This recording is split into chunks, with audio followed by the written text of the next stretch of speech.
The best of the week on Relevant Radio.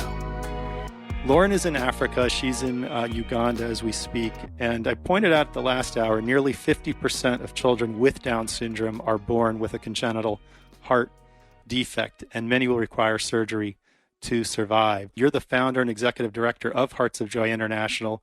You're providing life-saving heart surgery for children with Down syndrome. Welcome, Lauren. Hi, good morning. Thank you so much for having me. How did a teenager from New Jersey wind up interested in children with Down syndrome? Yeah, it all started for me when I was 16 and I volunteered at a camp for children with all disabilities in New York with the Maris brothers. And it was there that I encountered this amazing community that I had not been exposed to prior to. And I say God planted the seed in my heart.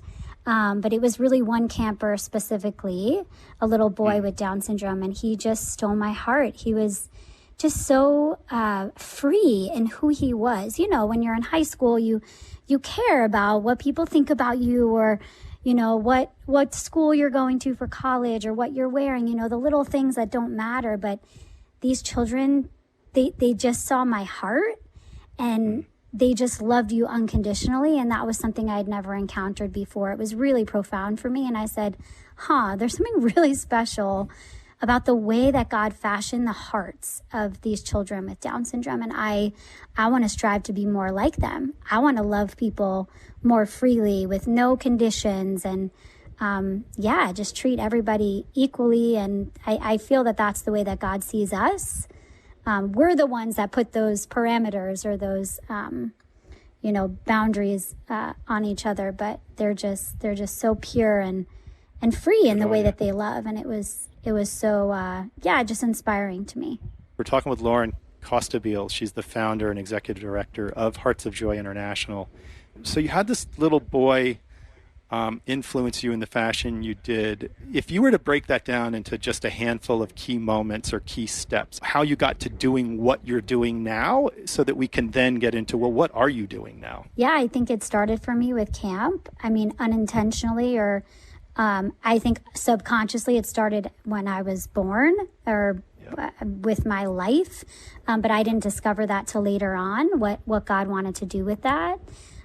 Started with camp, and then I came to Uganda for the first time, and I just got curious because I had worked with children with all different types of disabilities in the States for many years prior to that. And so I was just curious, how are children with Down syndrome treated in a developing country like Uganda?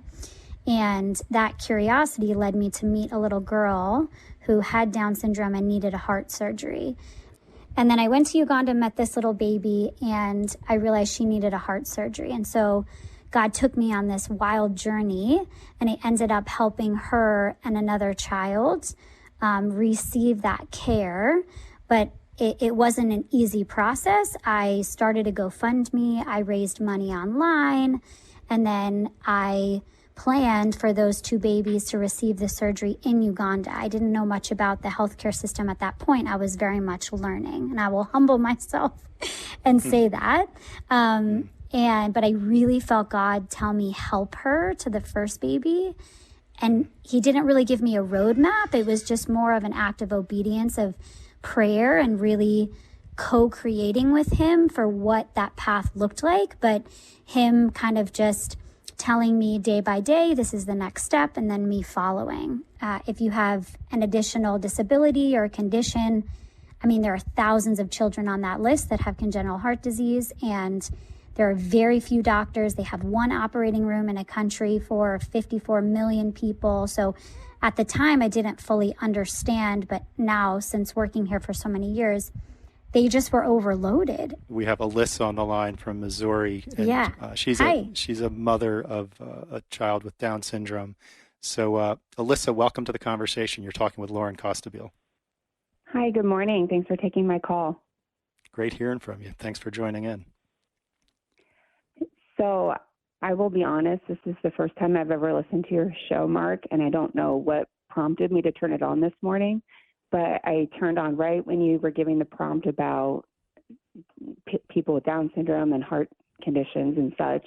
And I'm a mother of a daughter. She's 3 years old, and she was born with a heart defect. She is currently being monitored by her cardiologist, and in August, at that point, she'll be 3.5, and they're going to see if she needs surgery or not to correct the heart defect. So we've been hopeful that it will heal or, proceed however we need to, but we're kind of right in the midst of what you're talking about. Well, then that's really good timing. And Alyssa, I'm glad you did turn on today. So, Lauren, take it however you'd like. Yeah, wow. Thank you so much for sharing. And we'll be praying for your little girl. And Here. Wow. Just for courage and the strength to walk that path, because it's not easy. And we walk alongside families just like yourself. There's so much grace there that the Lord gives these parents. And I just want to encourage you with that, to give yourself that grace as well as you're walking this journey that is unknown. And of course, you want your child to, have her heart be functioning properly and all of those things. And we will certainly be praying for you on that journey. I was just going to mention her name is Grace. So when you said that, oh, wow. I put a smile on my face. Wow. That's fantastic. Well, you made That's it easy beautiful. for us too, Alyssa. We'll have no problem remembering who to pray for. And Yeah. Sarah and Lauren and I are all going to pray for you and Grace and your family. And I know that's a much smaller number than all the people who are going to be praying for you. So, Alyssa, thank you. We are going to pray for you. Tell us more either about the story you were just telling us about these children that started your work, or another story about the actual act of helping these children with this heart defect. Yeah, so those first original two, because they were not able to get the surgery here in Uganda, we brought them to India, to a hospital there. And what ended up happening was one child got the surgery, but the other child did not. So they told me that she was inoperable. She was about almost 3 years old. And so the heart defect had progressed, and the damage was too severe for her to get the operation. And it was there where my heart was just completely changed. And God said, you're called to do something to rewrite this story. So no child has to die solely because of lack of funding or lack of resources or just lack of education and knowing that they even have a heart defect or that they have Down syndrome.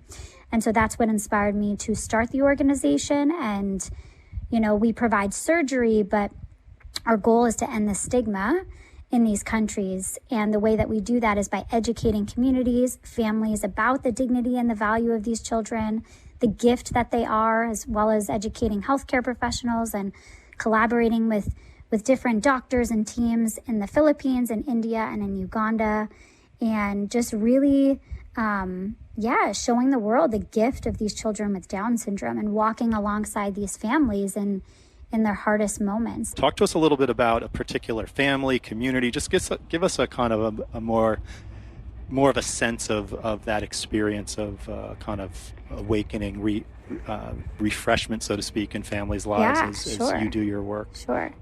Yeah, there's one story coming to mind of a little girl we helped in the Philippines. She was one of our first patients in 2019.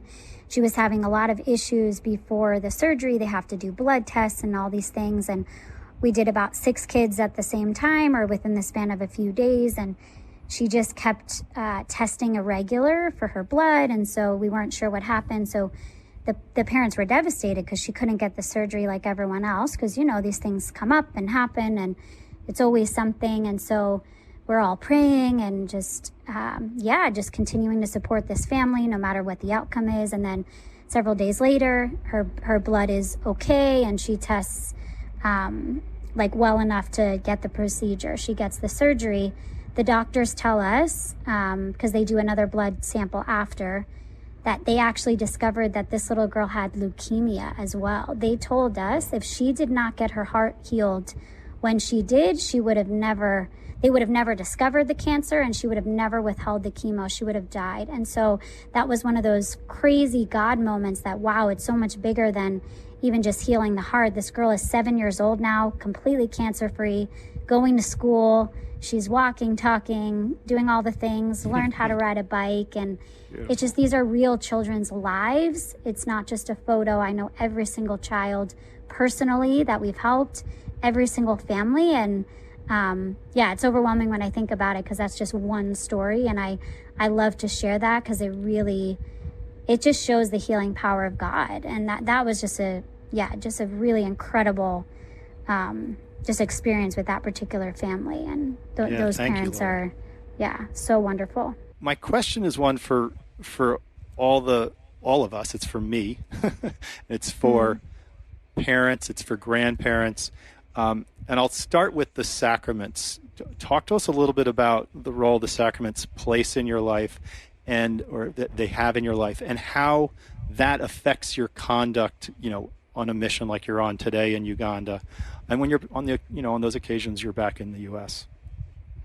Yeah, I think my life centers around Christ, and so I want to be close to him through receiving the sacraments, through going to daily mass, going to adoration, confession, all these things that he has left us to be able to encounter him is something that's really important to me, because this work is only as powerful or as successful as the Lord allows it. And if I'm not in relationship with him, then it's me who's trying to control that. And my life in general is just a constant surrender. And I find it's easier on days that I'm able to get to Mass or sit in front of the Blessed Sacrament, and it's not always, because life is crazy, but trying to be as close to him as possible, because so many things come up constantly. And there's a quote I love that I live by in every decision, discernment with Hearts of Joy and in my own personal life is, and I think it's St. Ignatius of Loyola. Someone please correct me, because I've quoted this many times, and I don't know if it's him or not, because if you Google it, it says maybe him or St. Anthony of Padua. So I would love for someone to let me know. But anyway, it says, act as if everything depends on you, and pray as if everything depends on God. Because it's not enough to just sit there and pray 24/7. You have to take the steps, you have to act, you have to discern, and you have to move. And so I do both, and God opens the doors that he wants to open for us, but he also closes the doors he wants to close. And I don't take anything personally. I take that as a direct, just calling from him, a direct direction saying, this is the path, this is not. And if you have that posture of surrender in your heart, then there's a peace there. I know as humans, we want to control everything, but I've really strived to surrender that each and every day, because there's such a peace there that, okay, then I can trust you, God, if you're in control of my life and all the things, and someone told me recently, which was so beautiful, because I love these children so much with Down syndrome that we're serving. And a friend of mine said, can you even imagine how much God loves these vulnerable children? And I just got really overwhelmed, because I know how much I love them, and I can't even fathom how much God does.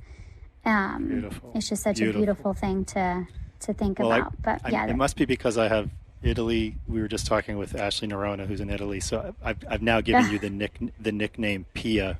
Pia stands, well, it's a nice name, but it stands for prudence in action. So I'm really grateful to hear that your testimony, Lauren. So we're gonna have a little bit of time left here, but only a little. Sure. So I think where I want to go here, and I know others want to hear it too, is what is your counsel to the grandparents and the parents of young adult children, and put it in the, if you would, in the context of an American parent or grandparent Sure. who's got the means to send their kid to a great college, and they're going to have a well-paying job and all important things, but we should sanctify our work in anything we're doing.